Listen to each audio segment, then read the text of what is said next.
Karena dendam, seorang pemuda di Semarang tega menganiaya kerabatnya sendiri.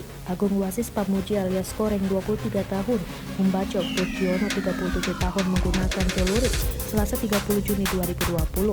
Peristiwa pembacokan itu terjadi di halaman sebuah rumah di Dukung Kaligetas, RT 4 RW 04 Kelurahan Jatibarang, Kecamatan Mijen.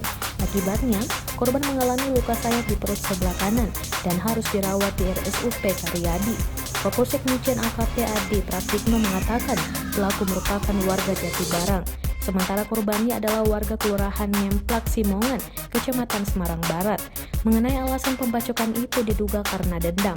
Masih kami lakukan pendalaman terkait dendam atau hubungan kekerabatan antara keduanya, kata Kapolsek Rabu 1 Juli 2020. Kapolsek menambahkan saat ini Koreng sudah ditangkap.